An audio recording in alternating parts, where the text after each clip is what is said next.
ಈಗ ಇಂದಿನ ಪತ್ರಿಕೆಗಳ ಇಣುಕು ನೋಟ.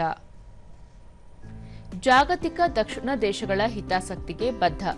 ಸೆಷೆಲ್ಸ್ ಸಂಸತ್ತು ಉದ್ದೇಶಿಸಿ ಪ್ರಧಾನಿ ಮೋದಿ ಭಾಷಣ. ಪ್ರಧಾನಿಗೆ ಅತ್ಯುನ್ನತ ಪ್ರಶಸ್ತಿ ಪ್ರದಾನ. ಹುದ್ದೆ ಭರ್ತಿ. ಕೆಇಎಯತ್ತ ಒಲವು. 18 ಇಲಾಖೆಗಳ 11,938 ಹುದ್ದೆಗಳ ನೇಮಕಾತಿ ಪ್ರಕ್ರಿಯೆಗೆ ತಯಾರಿ. ನಾಳೆಯಿಂದ ಎಸ್ಐಆರ್. ಜುಲೈ 29ರವರೆಗೆ ಮನೆ ಮನೆಗೆ ಅರ್ಜಿ ತಲುಪಿಸುವ ಕಾರ್ಯ. ಮಧ್ಯಪ್ರಾಚ್ಯದಲ್ಲಿ ಮತ್ತೆ ಯುದ್ಧ ಭೀತಿ. ಅಮೆರಿಕ ಇರಾನ್ ದಾಳಿ ಪ್ರತಿದಾಳಿ. ಶಾಂತಿ ಒಪ್ಪಂದ ಮಾತುಕತೆ ಬಹಿಷ್ಕರಿಸುವ ಎಚ್ಚರಿಕೆ ನೀಡಿದ ಟೆಹರಾನ್. ರಾಷ್ಟ್ರೀಯ ಅಥ್ಲೆಟಿಕ್ಸ್ 3 ಬಂಗಾರ ಸೇರಿ 15 ಮೆಡಲ್ ಗೆದ್ದ ಕರ್ನಾಟಕ. ಕೊನೆ ದಿನ ರಾಜ್ಯದ ಅಥ್ಲೀಟ್ಸ್ಗೆ 3 ಬೆಳ್ಳಿ 1 ಕಂಚು. ಇವು ಇಂದಿನ ಪತ್ರಿಕೆಗಳ ಪ್ರಮುಖ ಸುದ್ದಿ.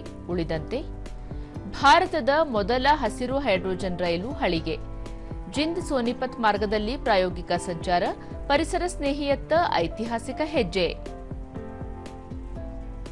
15 ಲಕ್ಷ ಸಸಿ ನೆಟ್ಟು ಬಿಡಿಎ ಗಿನ್ನಿಸ್ ದಾಖಲೆ. ಸಾವಿರಾರು ಸ್ವಯಂ ಸೇವಕರು ಸೇರಿದಂತೆ 50,000ಕ್ಕೂ ಹೆಚ್ಚು ಮಂದಿ ಭಾಗಿ. ಸಾಹಿತಿ, ಸಿನಿ ನಿರ್ದೇಶಕ ಎನ್ಎಸ್ ಶಂಕರ್ ಇನ್ನಿಲ್ಲ. ಹೃದಯಾಘಾತದಿಂದ ಸಾವು. ಸಿಎಂ ಡಿಕೆ ಶಿವಕುಮಾರ್, ಮಾಜಿ ಸಿಎಂ ಸಿದ್ದರಾಮಯ್ಯ ಸಂತಾಪ. ಯುಎಸ್ ಬ್ಯಾಡ್ಮಿಂಟನ್ ಕಿಡಂಬಿ ಫೈನಲ್ಗೆ. ಇಂದಿನಿಂದ ವಿಂಬಲ್ಡನ್ ಟೆನ್ನಿಸ್ ಟೂರ್ನಿ. 4 ವರ್ಷಗಳ ಬಳಿಕ ಸೆರೆನಾ ಕಣಕ್ಕೆ.